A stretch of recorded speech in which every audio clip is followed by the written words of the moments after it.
All right, another edition of the VHS. Andrew Wadden, producer Aaron here with you as we recap the Canucks week and talk about some of the bigger stories around the Canucks through the past week, looking ahead to next week as well. But let's rewind as we do each and every week here. And hey, 7 of 8 points, Aaron, big wins on 2.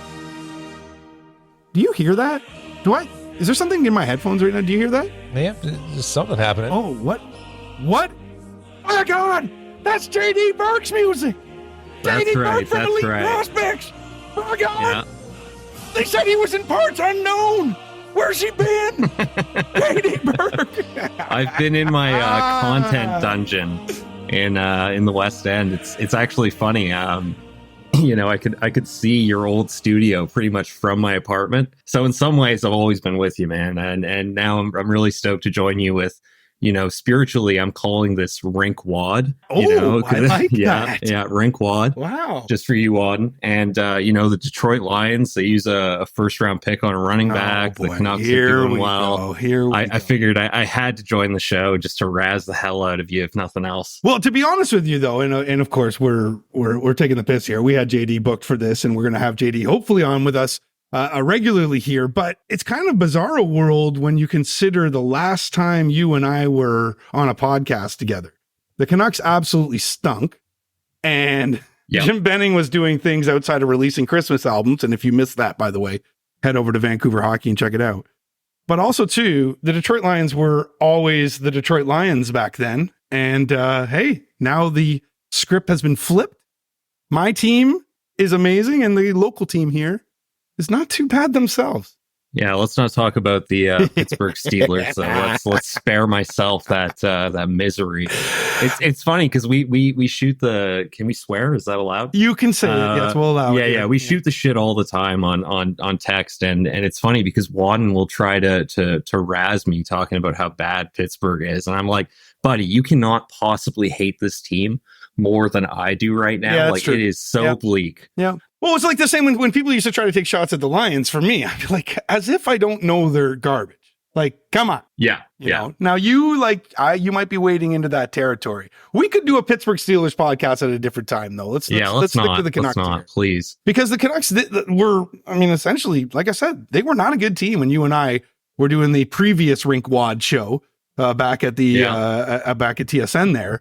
And this team now is turning things around. I mean, we're just another week. It's funny because at the start of the season, I had a friend of mine get really excited really early and say, listen, I think this team's good. And I said, let's give it some time here. But as week after week after week goes by, JD, like this team is legit. And I know there's people out there going, oh, they're second in the league in points. You do have to consider points percentage, but regardless, still a top 10 team when it comes to that as well. So where are you at right now? Because my first chance to really talk to you about, this sort of transition that this team has made. Well, I think I've been asked a few times, like, are the Canucks good? Usually my answer was always a resounding no. And it was the easy one to go to because you look at the record, you look at the direction of the team. It was always just so discordant with reality, and the product kind of reflected that, right? Yeah. And now you look at it, and my answer is they're good enough. Okay.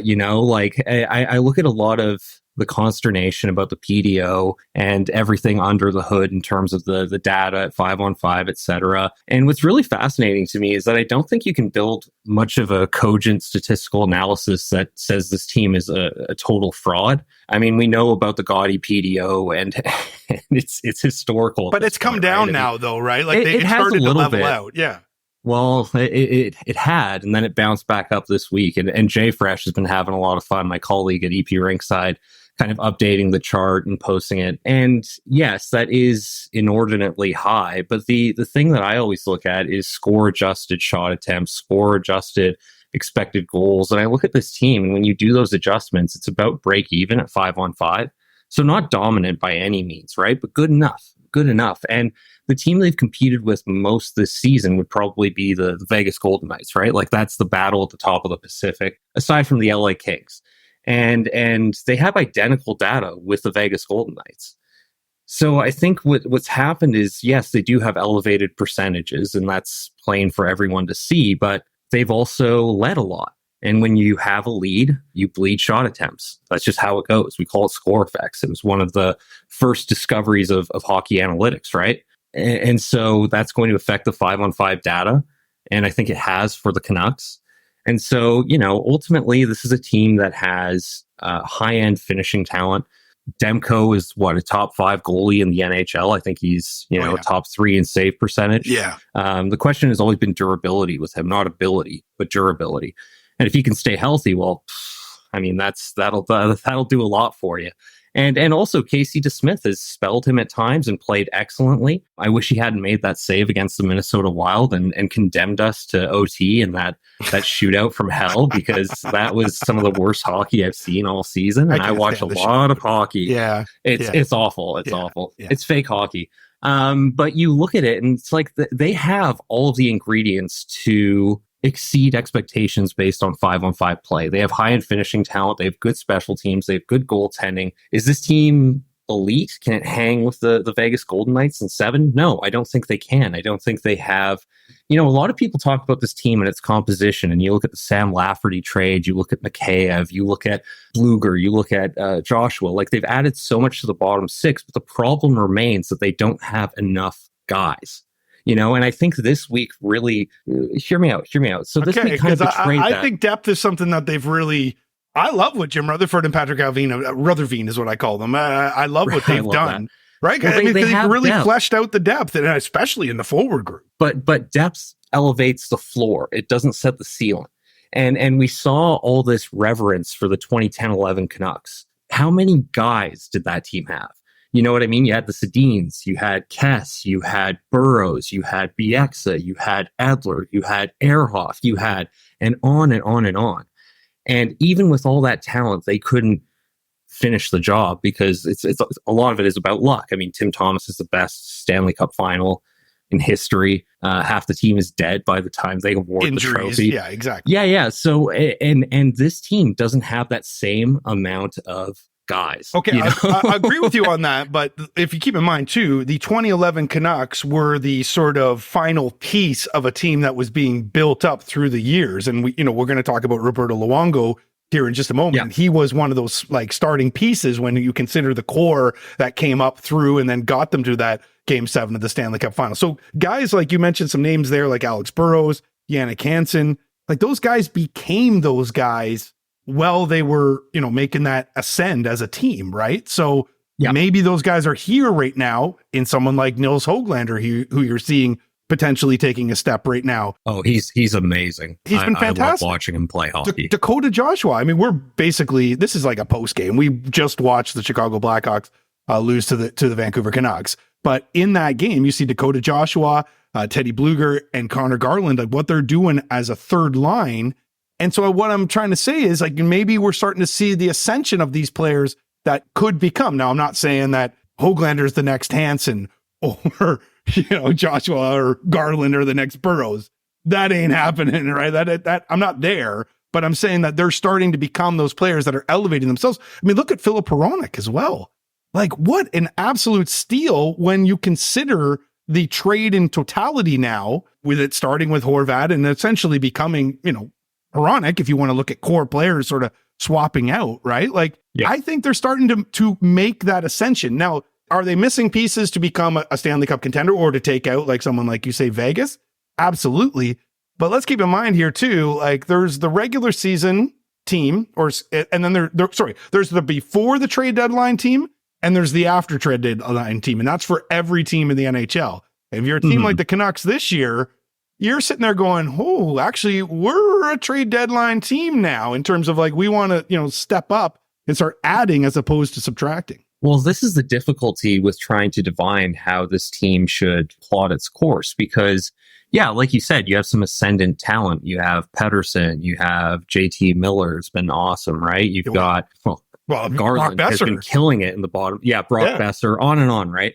The problem is how much room do they have to ascend to those heights? Because I look at the cap page for this team. Yeah. Hronek is going to be, 7-8 mil? And that's problematic for a whole host of reasons. Foremost among them, we don't know if he can drive his own pairing, right? And this is something that I take umbrage with as it relates to Tocchet's composition of his blue line, is that you look at Ian Cole, like to me, and it's going to make sense at the end. Okay. I promise. Okay. All right. You sign him on like what, $3 million for one season. Like that's great. And the value of having an Ian Cole is that you can move him up and down your lineup. You can play him with a Hedman. You can play him with a Hughes. You can play him with anyone, and he can caddy that pairing, right? And it enables you to move pieces throughout the lineup so that you can have depth, right? So I look at Roenick, and he's putting up amazing points. Him and Hughes have driven excellent 5-on-5 results. Yeah. But he's in line for $8 million right now. And we don't know if he can drive a pairing by himself.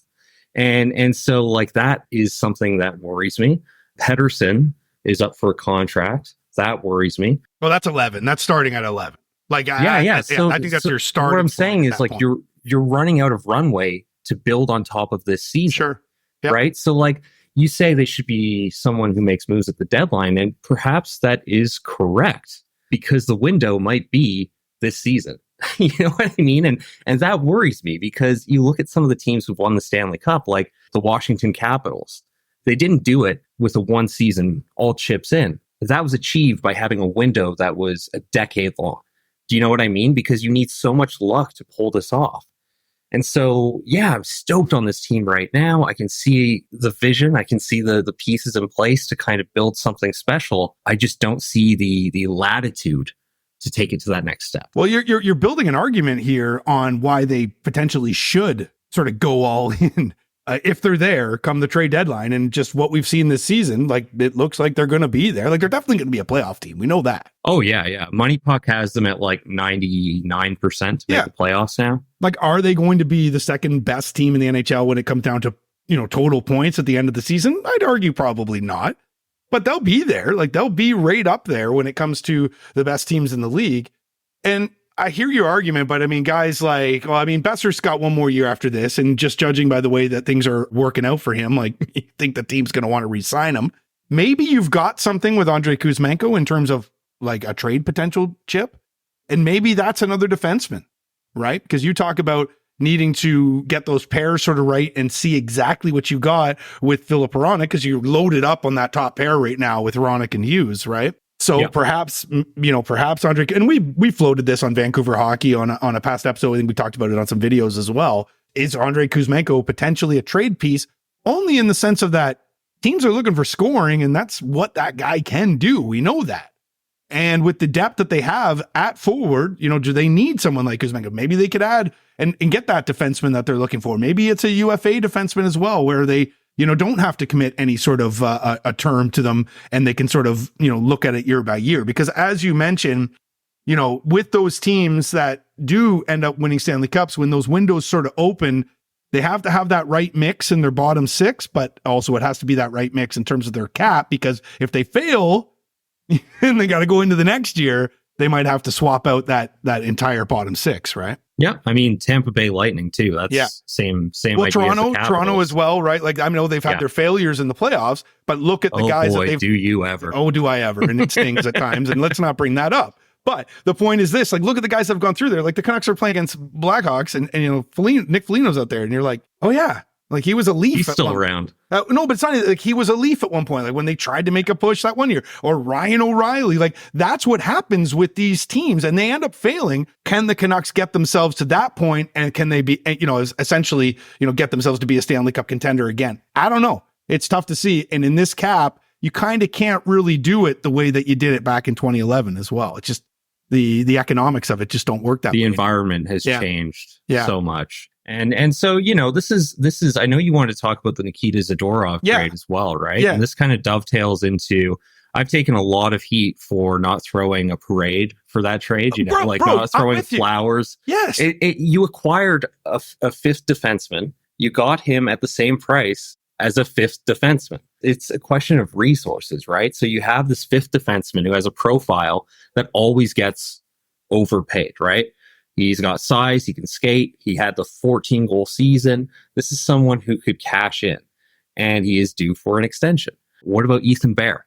That's someone this team could use. You look at spreading out the depth in this lineup. I mean, that's something that would be helpful, especially we talk about moving Hronek up and down the lineup. But Bear's gone though. He's out. Like, he's signing with the Capitals. Probably. I mean, by the time this pod comes out, he might have already put pen to paper. But that's my point though. Is it's opportunity cost, right? Like you have to be so calculated and disciplined in approach. But don't you think though that perhaps for everything we just discussed as well before this, that if you are going to try to split up somebody like Philip Perron, like you want to get him away from Quinn Hughes, see exactly what you got him, have him on your second pair, but you're going to have to put somebody pretty elite beside Quinn Hughes. Maybe we're talking about Chris Tanev right now, right? Like that to me would be the perfect player to fit in there. But that being said, is that the way to go about and do it? Like, do you need to go out and get that guy to really fully flesh out exactly what this blue line is? Or do you think there is a school of thought that Nikita Zadorov can be that guy that isn't a fifth guy and perhaps is top four, perhaps even paired even higher than that? Well, he can play both sides, so he has utility in that sense. Like, you could hypothetically move him to the right. But no, I don't think so. I mean, I look at the results. He's been in a matchup role with Myers on that second pair, and they've been about 43% Corsi, outscored at 5-on-5, right? Like, it hasn't gone that well. So that's not an experiment that I want to see them go through the balance of the season with, right? So, so then what do you think the future is then for Zadorov? Because, like, I was wondering this myself, like, are they already talking term with this guy? Or because, I mean, at 3.7 is what he makes right now, 3.75. That's your high end on a third pair, in my opinion. I don't think you want to go much higher than that on a third pair guy, right? And if you're Nikita Zadorov, you're looking for, I mean, shoot, I don't even think 4 times 8 gets it done. Like, I think it's higher than that. And by, I mean, 4 million times 8 years. Like, if you came at him and said, hey, we'll give you 8 years, even though he's 28 years old, no one's going to give him that. My point is that it's probably going to start somewhere around 4 or 5 and be like a 5-year deal. I don't know how comfortable I am giving this. That concerns me. And I suppose they have some latitude to not sign that extension because they got him at a rental price, right? They jumped the queue. They got him for 3rd and a 5th. Then they secured a pick back with Beauvillier. Do you know what I mean? Like, it's fluid enough that they don't have to re-sign him. They don't have a sunk cost. Are you sure about that though? Or like, because it sounds to me like they're really interested in the player. I think they want to, but should they? Because I don't think you should. Like, if he walks, do you think the Canuck fans are okay with that? Like, let's say the Canucks, let's say they have a little bit of success. I mean, they're going to make the playoffs. So that alone is success, right? Especially what we've gone through over the last decade with this team. And let's just not talk about the bubble because it was kind of fake. It was fake. Yeah. Would Canuck fans be all right with, hey, we made the playoffs. Maybe we took it to, like, we competed in the first round, or maybe they won a round and lost in the second, and Nikita Zadorov walked. Are Canuck fans going to be okay with that? They should be. You don't want to succumb to a sunk cost, right? Yeah. And that would be the fallacy if you sign him for $4 million, and can you build a contending blue line with him at that price point? I don't know that you can, especially not with the cap commitments that they have now and the ones they'll have to make with Pettersson, with Boeser. You know what I mean? Like, they have a lot of money they have to invest. I don't think he's worth accommodating at that price. Well, I mean, speaking of that as well, when you look at guys like Connor Garland at 4.95, like, there's that money is better spent. That money's probably better spent on I would push back on that. I would, because just, if he's going to be a third line guy, though, right? Look at how elite that third line is, though. It's putting up points. It's driving strong territorial results. And if you look at his 5-on-5 points and how much he's produced with the Canucks, it's commensurate with what he's paid. It is. He's second in 5-on-5 points in the last 2 seasons with this team. How do you replace that? Yeah, it's a good point.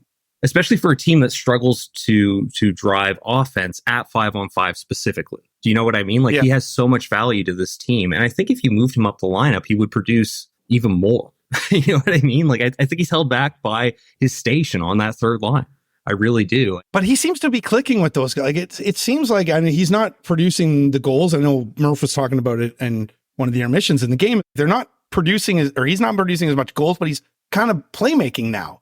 And it seems like he's, really fitting in there with Blueger and Dakota Joshua. By the way, when I hear Teddy Blueger, I think about back in the day when we were doing the pod together as well, because our boys Halford and Bruff, when they used to do in the morning, I remember when Teddy Blueger was making his debut in Pittsburgh, and they were like, who the hell is this Blueger guy? And now he's a Canuck, and he's good. Like he's been a good awesome. addition. Yeah, I always just think of that, and like thinking about when he first came out, because I mean, he was. Did you know? I mean, you're a prospects guy. You might have known who Teddy Bluger was coming up. I mean, he went to Minnesota State, so he was not in like a high visibility program. Yeah. Let's just be clear about that. But he's probably going to be one of those guys that, unless you can keep him at the pay rate that he's at 1.9 right now, that it is probably going to turn over next year. Now you got Pia Suter there as well, and you do like what you've seen from Sam Lafferty, and Sam Lafferty's versatile enough that he can play really any position up front, right? So maybe you do have some options, and of course, maybe you might have you feel like you might have some options in Abbotsford as well. But to keep that sort of line together with Dakota Joshua, who's also UFA at the end of the year. Eligible, yeah. I mean, it's going to be tough right now. So it's almost like as we sort of flesh this out, it almost feels like the more and more that we get, there's like, hey, maybe these guys should be making a significant push here, because they have a lot of like UFAs at the end of the year. And I'm looking at the cap friendly right now. There's 3 up front. The entire blue line basically needs to be re-signed outside of Quinn Hughes and Noah Juleson. Or renovated. Right? I mean, we know that they're definitely going to sign Hronek. I mean, you could probably use that $6 million a lot better than you are with Tyler Myers right now. So, and with Cole, exactly, stating the obvious there. I mean, they only have 8.625 tied up on their blue line next year. So, maybe this is one of those years where they consider, hey, with the mix that we got right now, maybe we reward the fans with a bit of a push. I'm not talking about going crazy, and trading away like a key piece or one of your, top prospects, which we'll get into in just a second here, because I know that you're up on those guys. But maybe there is a come trade deadline means for Rutherford to go, somewhat go for it, so to speak. That's growing on me. It is a little bit. Yeah. Roberto Luongo's ceremony. I saw some people suggest, I know there's the debate about the jersey retirement, and I know some people were saying they didn't like the way the ceremony went. I feel like at times I thought the ceremony was excellent. The problem was that it wasn't for retirement of. Thank you. You know what I mean? That's the problem fundamentally. Now you and I don't agree on a lot. We do agree on this though, right? Like the number. Absurd. It is. The guy's a Hall of Famer, for crying out loud. I saw Thomas Drance tweet out that he's next to Harold Sneps and Kurtenbach. And when I saw that, I was like, oh my God, does that not spell out perfectly the absurdity of this? Like he might be the second most talented Canuck. JD, think about when the Canucks got next to Burke. I mean, who else? Yeah. Who else? The Sedins, maybe? The Sedins, but you can't separate the Sedins. It's the magic of the two of them, right? So, which makes them unique more than anything else. But yeah, Burke was absolutely electric. But think about when the Canucks got Roberto Luongo. Like, think about that feeling that came over the entire city. Like, got our goalie. And it's different now in the NHL, and don't get me wrong, the Canucks still got their goalie because Thatcher Demko is amazing. Oh boy, do they! But when they made that trade, man, like it just felt like the city was like, all right, now we're legit. Like it's time. Like let's start to ascend now, right? Which is funny because that team was terrible. They were, but there was a lot of hope, though. The Canucks was terrible. Yeah, but there was like, a lot of hope. Like you sold the hope to the fans at that point, right? Because of him. Yeah, he allowed for hope. Yeah, he allowed for hope, and he won them that series against Dallas, and he should have got the Vezina too. Yeah, like let's be real. Do you get the debate though that, and I don't hear this at all. A lot of people say, well, he spent so much time elsewhere. But when you think about Roberto Luongo, like really. Where do you think about him? It's as a Vancouver Canuck. And he said it himself. He said all his best moments happened in that arena, in Rogers Arena. So you look at the record book for the Canucks. He's littered with it when it comes to the goaltending. And, I'm not going to hear the argument that it should be McLean and Luongo sharing the one as well. That's preposterous. Yeah. That is unserious. Yeah. What about the free the skate comment? What'd you think of that? Ugh. What do you mean? It's not a good logo. I'm sorry, it's just not. No, this is classic Wad and JD battle. It's got some kitsch value. Like I like it when I see it on clothing because it's kind of like, oh, well, that's unique. That's, you know what I mean? But like as an actual full-time logo, ugh. You got to be kidding me. Will you take the whale? No, stick and rink. Stick and rink. It's a classic. So would you go stick and rink with the color scheme of the downhill skate? No. You want the classic? The one they had in 2010-11 with the C kind of wrapped around it. Oh, that was awesome. You're not winning fans with that comment. I know. Everybody wants it. If Wyatt catches wind of this, like I will be getting sent a photo of my apartment from like 30 seconds ago. You know, he will not take that lightly. The Canucks wrapped up this week with a 4-3 win. We talked about the fact that this is essentially like a post-game show and Boeser scoring his 23rd. I think we don't really have to dive into that game or this weekend because matinee hockey's tough. It's tough to watch at times. It just doesn't feel right. And especially I think, against the Wild. Yeah, the Wild are a tough team too. It's just boring hockey. Although they had some fantastic. They should have worn the downhill skate yesterday because of the fact that Minnesota was wearing those old school sort of throwbacks to the Stars as well. That'd have been fantastic. Oh, those are beautiful. Those are beautiful. And you know what? How about the Minnesota state with the letters with the captain? A oh and my the C. goodness! Oh, amazing touch. Chef's kiss right there. But the Canucks winning on Sunday, 4-3 win over Chicago. Boeser scoring his 23 now, leading the NHL, and like. Of all the things that sort of jump off the page from the Canucks this year, and there's been quite a few of them, we've gone over it. That's got to be top of the list though, right? Oh yeah. And just the way he's reinvented his game, right? Like you think about what he would do as a rookie and it would be shots from the top of the face-off circle. Do you know what I mean? It was all from range. It was all about high percentages and he shot, I think 17% as a rookie. And then that started to decline. And we know he had the wrist problem and he had a lot of off ice stuff as well. Do you know what I mean? Like he's been through it. And for him to kind of reinvent himself as someone who is cutting off puck, who sneaks behind defensemen, who sneaks behind coverage, who gets to the front of the net, who has a good sense of timing, who has a good sense of space, who knows how to use contact to separate from defensemen. It's been so impressive to see. Especially because he's done that in the midst of all this. Yeah. You know, like to pull that off. Did you think it was always there? Like, did you think that he's there with Austin Matthews right now? Like when you think about Austin Matthews, he's trending towards being one of the greatest goal scorers of all time. But like Brock's hanging stride for stride with him this year. And everyone was like, oh, we need him to score 30. And even last year, he was like, I want to score 30. Like he's going to blow past 30 this year. Do you think this is outlier? Or do you think perhaps this could be the norm for Brock Boeser? Well, he's shooting like 20+%. So we know that's going to decline, right? Yeah. And a lot of people will say, well, look at the way he's doing it. And a lot of people said that about Andrei Kuzmenko. So keep that in mind, right? Like even getting those chances is a product of luck in some respects. And teams will adjust to the way that you play to take that away from you, right? So no, I don't think it's reliable. I think he'll fall back down to about 30 goals. But you know what? I lost the faith in the possibility that he would even do that. For me, I saw him as one of the most inefficient contracts on the books. Genuinely. At close to $7 million, someone who couldn't crack 25 goals consistently, couldn't stay healthy. Yeah. Didn't bring a lot of two-way value. I mean, he kind of elevated his two-way game over the last 2-3 seasons as well. So we have to keep that in mind. It's not like he was bad defensively, but he wasn't, Garland, driving those types of results. Yeah. At least in that one respect. But no, I didn't think this was possible. I thought, it was an ill-advised contract and he's proven me wrong, and I just love it. I just love to see it because he's an awesome dude. Been through hell. He had the trade request.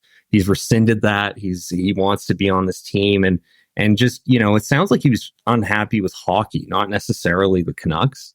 Do you know what I mean? It sounds like going to the rink became taxing and laborious and tedious, and now he seems to have that passion. He seems to have everything going for him, and if it could happen to anyone on the Canucks, I'm glad it's him. What about the fact that 31 other teams in the league are probably kicking themselves right now for not taking him at a discounted rate?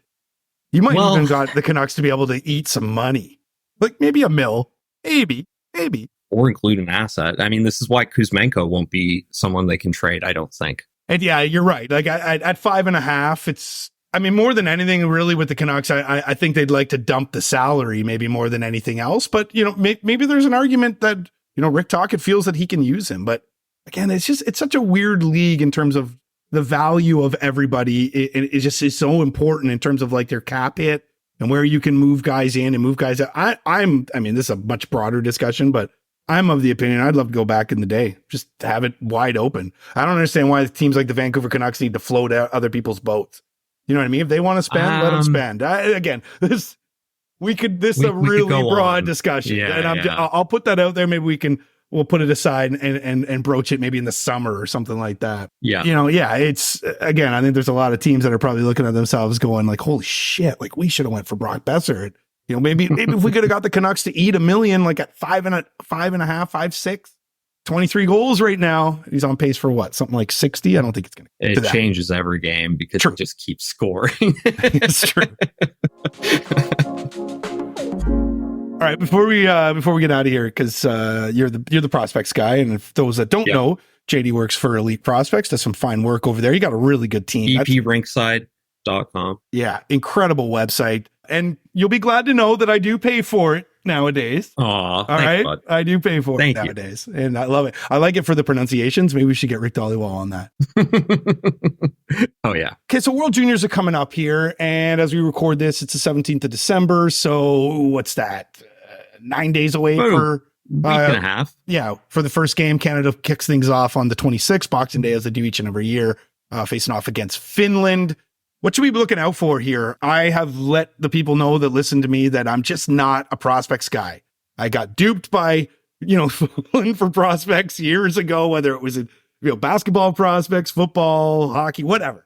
I want to see them when they're not a draft cell. I like the draft. Don't get me wrong. I get excited about the draft, but I used to know a lot more about it. I've just gotten to the point now where I just don't want to be Jeff Falloon again.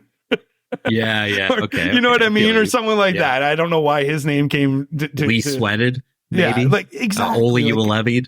No, there you go. Yeah. Prime example for that. No, I mean, when it comes to Canada, they have a good team, but they don't have a great team. Truly. Yeah. Like I look at them, the roster that they've assembled, and I look at the USA, I look at Sweden, I even look at Finland, and Canada is 3 or 4 in that group. And specifically the offense. Yeah, I know. I see your face. And yeah, straight up. And the inability to produce offense is something that I'm worried about because they made some decisions at the bottom of the lineup, like leaving Jagger Furcus behind. Like he's someone who scores a ton of goals. He's one-shot finishing talent, plays with Moose Jaw, and they don't have room for him, which confounds me because this isn't an especially skilled team. I mean, you have Celebrini at the top of the lineup. You have it's still a good team, but we got to talk relative because this is Canada, right? And usually this is the odds-on favorite going into every tournament. And I just, the inability to produce offense is something that will concern me. They've also struggled to distinguish themselves in goal since about Devin Levi. They have 2 undrafted goalies on this team. They left behind Dominic DiVincentis. I don't know about that just pronunciation. Rolls off the tongue. There we go. Yeah. Nice one, I dollywalled that one. And I look at the blue line too, and it's good, not great. Do you know what I mean? Like they don't have any distinguishing element to this team. And then what further kind of is confounding to me is I look at what they're doing in practice, and they have a power play with 2 defensemen. They have someone who isn't on his WHL team's first unit power play on Canada's first unit power play. And I go, okay, well, how does that make sense? Is this WHL team stacked or? It's a good one. It's the Saskatoon Blades. It's actually Fraser Minton from the Leafs. Yeah. So Leafs, he's good talent, right? But I don't know that I want him in that spot. So I think they have depth. They have a lot of speed on this team. I think they can challenge for bronze, silver perhaps. But I think gold is going to be between Sweden and the USA because that USA team is stacked. I've been hearing this. They have 2 goalies that could be the best goalie of the tournament. 2 of them. The forward ranks has so many top 10 picks and do you know what I mean? Like they are just loaded. The blue line is loaded and it's set up to play this high octane, fast up tempo game. Like they will be so fun to watch. And I think they'll skate laps around Canada, if I'm being honest. Well, what about so let's bring it towards the Canucks then. What sort of Canuck flavor will we see? I'm assuming Tom Valant. I haven't seen the rosters yet. So I spoke with Magnus Havlet of Sweden on Friday. Yeah. Got some reviews on the Karamaki and Philander and all that. And I think that they'll have prominent roles on the team. I mean, you look at Wilander, what he's done for Sweden historically on that U18 team. He was set up to be top pair, shut down. He took on the Will Smith, Perreault, and Ryan Leonard line, and he acquitted himself quite well, right? So this is a tough challenge, and he stood up, I thought, well against that in the gold medal game with the U18s. So that's someone they'll lean on defensively. He'll be on the penalty kill. They kind of see him as a two-way defenseman. I don't know that I necessarily agree with that assessment. His puck handling skill hasn't been up to the level I would like to see with BU, and I don't think he's put up a ton of points despite being in a good spot to do so. Yeah, he's okay. He's got 8 points and 15, so he's about a half a point a game guy. Just over a game right now. Yeah, but he's playing with Lane Hudson a lot of the time, who is up to like 30 points in 20 games. Okay. So the fact that he's at that mark, just through osmosis, he should be getting them. Yeah, one would think. And Lekaramaki is that where you were? Sorry, I didn't mean. No. That's okay. I finish your thought on Lekaramaki, because I mean that's probably somebody that the Canuck fans are really going to want to be focused on. He's had a hell of a season with Örebro, and that's how it's pronounced, Örebro. At least I got close. I call it Örebro. The SHL. Yeah. I mean, that's how it would be to us. He's got a hell of a shot, but, I spoke to a scout out of Sweden who said a lot of the same concerns about his play remain. He's still stuck to the outside a little bit. He still doesn't have the strength that he'll need to play in North America. You know what I mean? Like he's still very much so the player that we knew in his draft season. His shot is that good. So, like he has one shot finishing. You can't teach talent. that, right? Like, well, I mean, you can't teach it, but when you got it, right? So yeah, so they'll rely on him a ton to be, front and center for that team to produce offense. And I think that he's up to the task. I really do. Okay. What's curious is it doesn't sound like they want to reunite him with Liam Ögren and Noah Ostlund, who he played with at the U18s and in Djurgårdens as well.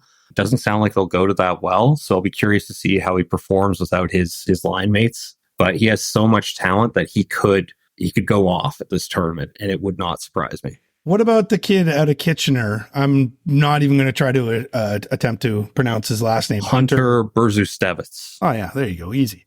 What about him? Because I hear a lot of people talking about him. I'm looking at him. He's got 55 points in 34 games, and he's a defenseman. And he wasn't even invited to camp. Wow.